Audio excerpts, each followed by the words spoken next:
Last week saw the final of the Ritchie Buchanan Cup as holders Bayside met Valmar at the Tercentenary Hall on Wednesday evening. Bayside hoping to add to the haul of silverware they've been amounting in recent times, Valmar eager to put an end to Bayside's dominant run. The action got off to a stuttering start with a couple of missed layups at either end before Sam Buxton opened the scoring for Bayside. Once both sides found their feet, the first quarter was hotly contested, with Bayside taking a 6-point advantage into the first interval with a 24-18 lead. Bayside continued to grow as the game went on, while Valmar did their best to play catch-up.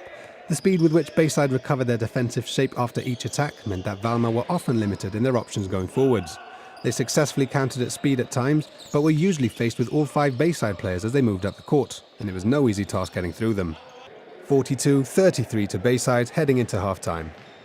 Valmar held their own in open play for periods of the game, but in a sport in which the tall man is king, the average height advantage that Bayside had over the opposition was something that Valmar just couldn't match. Bayside controlled the game under both baskets, picking up a healthy number of rebounds and limiting Valmar from their own. And going into the final quarter 12 points behind, Valmar had no choice but to throw everything they had at Bayside. It made for a frantic finale as the team in red went on perhaps their best run of the game, going so far as to cut the deficit to just 6 points. They continued on the offensive, much to the excitement of the scattered crowd, and were just a couple of missed three-pointers away from drawing the tie level. All ifs and buts, however, as they were unable to fully capitalise, and Bayside soon regained control, eventually running away with a 17-point advantage. Final score, Bayside 85, Valmar 68. A well-earned victory, and I caught up with player coach Adam Casaglia and got him to talk me through the match. It was going to be, they've got a good team, and it was obviously going to be, any moment we dropped a gear, they were going to be pushing at us for 40 minutes, and in all fairness, they showed a lot of heart for the whole match, and they've been at us for 40 minutes, and the players kept their composure, and I think they dealt with it pretty well. Sam, you've got plenty of experience in basketball further afield from Gibraltar. Basketball seems to be enjoying a bit of a renaissance at the moment in Gibraltar. Would you say you've seen plenty of development recently? Yeah, I guess I'd say that this year and last year is the highest level of local basketball I've seen since I've been playing basketball. There's a lot of talent coming in from across the borders there, and also I guess we're sourcing a lot of people for work here in Gibraltar, for local companies, and there's a lot of people coming in that actually can play pretty good basketball, and that's bringing up you'll be surprised how much that brings up the levels too. Guys like Marius, who play on the other team, came here for work, and he's from Lithuania, where basketball is their first sport, and he's just he's a top class player. So yeah, I'd say the level is very high, or higher than it has been, and it's good to have competitive games like this. So even more significant that Bayside are able to dominate at this point, I think it's fair to say, while the level in Gibraltar is getting as high as it is. So what are your hopes for basketball in general in the future? For me, I just hope the local league here keeps on building as it is. We also have our youth teams. We have an under-18 league which is very competitive, under 15, under 13 leagues. So we're hoping that the leagues, our youth leagues, keep on growing. More of our youth players feed into the senior teams.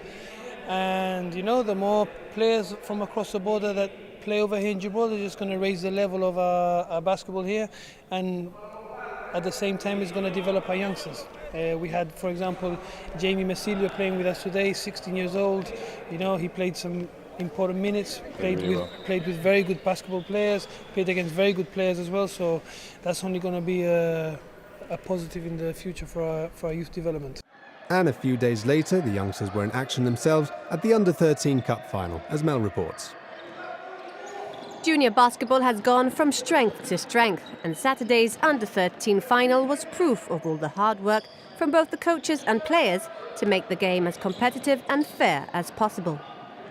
Valmar Harlem had an easy ride in the semi-final, beating CS Bayside Argus 45-23. La Colada had a tougher time though, managing to take the win by just 1 point against Hassan's Blue. The final got off to a flying start, with La Colada taking control with the opening basket. Both sides were extremely competitive, and it was clear that they had set game plans to run through. Valmar won the first quarter. 5-2 was the scoreline, and it had been an insight to what was to come. Determination was the mood set by both sides, and the second quarter brought about a settled Valmar squad who were more focused and less on edge. They were executing their game plan, strong in both attacking and defending. However, La Colada were determined to regain control, but lacked defensively at times. The second quarter saw Valmar increase their lead. 9-2 was the score, with La Colada failing to gain any points. The third quarter saw a strong comeback from La Colada, an impressive performance that saw them close the lead to 2 points. As for Valmar, minor errors had caused them to lose control of the game, with the scoreline 13-11. La Colada had won the third quarter, gaining 9 points to Valmar's 4.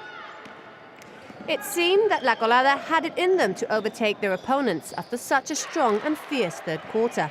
But the final quarter saw a revived Valmar. They obviously had a plan, and losing wasn't on the agenda. Their shooting had become more accurate, and halfway through the quarter, Valmar had already given themselves a 10-point lead.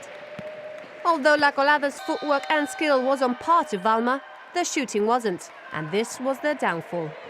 The final whistle blew, and it was Valmar Haarlem who, with a final score of 27-17, became champions of the Under-13 League Cup. Something that I always look for at these types of events is good sportsmanship, and that was displayed throughout the match. The youngsters, as competitive as they were, made sure that they had respect for their teammates and opponents, qualities that make a great sportsman or woman. After positive words from the president of GABA, John Gonsalves, I spoke to Valmar coach Rodney Sheriff about the squad and their well-deserved win. Yeah, the boys did really well. They've worked really hard. They're still young, they're learning the game, but they've worked super hard, and I think they deserve to win today. Yeah. It has to be said that Valmar do have a fantastic setup from the seniors all the way down to the juniors, and you can really see the influences coming down into the juniors, can't you? Yeah, I mean, I myself played for Valmar when I was 13, and I'm 40-something now, I'm still playing, and we have a head coach, Carlo Gonsalves, who has teams at every level, and the idea is to promote the game and make sure the kids enjoy basketball. And just looking at the setup of the kids here, you could really tell that they were focused, very energetic and extremely passionate of the game. How do you influence them to make sure it's positive and the sportsmanship is high also? The idea is to give the kids, everybody plays. Basketball is a game where everybody has to enjoy themselves, and everybody has to be part of the team and feel part of the team. And if they do that, they will just get fit, work hard, and have a sense of camaraderie in a way, and work hard to win, which is what we did. As for Laundry La Colada, they were worthy opponents. Unlike Valmar, the club have only been around for a couple of years. Yet it's evident that the club is ensuring that their youth are receiving the right training in order to put forward strong teams. I spoke to the team's coach, Brian Tabrady, who was extremely proud of his boys and their performance.